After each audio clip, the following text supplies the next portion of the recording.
Hi guys, today I am going to be showing off the servos and how to work with servos in a microbit. Today I'm going to be using this microbit. We'll be needing a daughterboard as well. And we're going to be working with two different types of servos. The first one is this continuous servo, and the second one is just the standard servo. Right? These look very similar, but they act differently.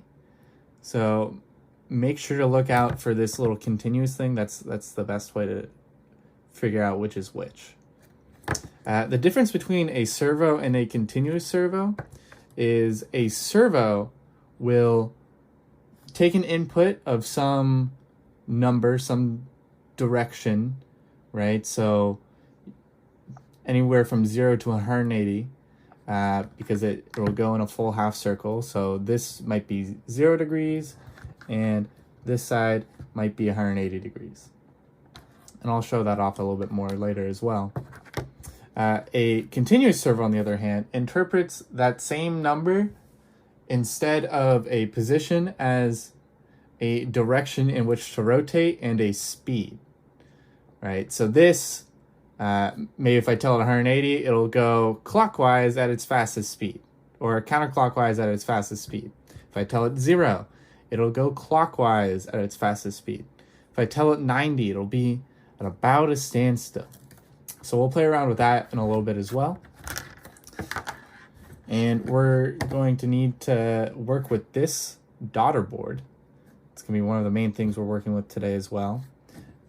And what this daughterboard does is it allows you to connect it to the microbit through these pins at the bottom to get a whole lot more functionality out of it from these pins that pop up here. So let's go ahead and experiment with that a little bit. How do we put it in? Well, it's pretty simple. You make sure that you're facing both head on like this, right? And then the 0 goes on the left side and the ground goes on the right side, and it just slides in, just like so. Great. So now we have a couple of other things that we get. We have this new connection down here for a USB, and I'm going to go ahead and just plug one in really quickly here. We provide this USB cable in your kit as well. Go ahead and find it, and then we're going to use it to power our daughterboard. All right, I've got that plugged in. This blue button here, you push it to power it on. So right now you don't see any lights. Power it on, see both of the red lights. And if you have a program running, it'll pop that up. This is from when I made my program earlier that said hello. Let's run it one more time. Hello. Great, so the programs still work the same. I'm gonna load this up with a quick program that I'm gonna write in Microbit, and then we'll hop back and see how it acts. All right, I've got all my code written and I've got everything connected up here. I'm gonna display the code on screen now so you can get an idea of what I wrote here. I wanna point out that the pin numbers for both of them line up with the ones that I have here. So P0 corresponds to this first pin. P1 corresponds to this next pin right here. And it would continue to go up. You could use P3, P4. Some of them interact differently, and you'll get to understand that just by playing around with it.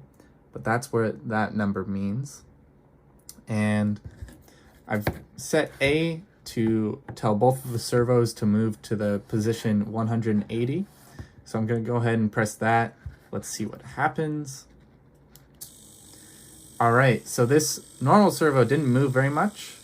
So it must mean that it was already pretty close to 180 degrees. This servo is moving counterclockwise at what looks like a pretty fast speed. Okay, so the B button over here tells them to go to position 0. Let's take a look at what happens when we do that. Okay, so we saw a couple things happen.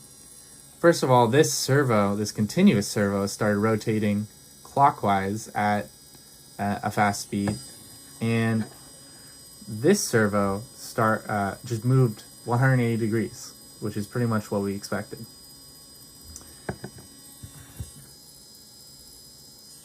The cool thing with this continuous servo is that its speed is dependent upon how far away from 90 degrees it is.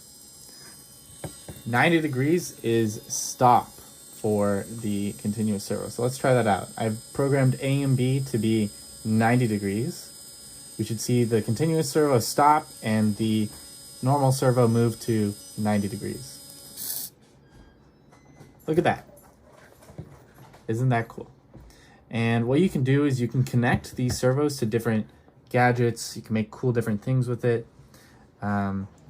What I would recommend doing is these arms are actually detachable, right? So you can remove them, and it comes with a small baggie of different arms, and you can attach this arm to different things and then just plug this right on here. So that way you don't have to worry about breaking the arms.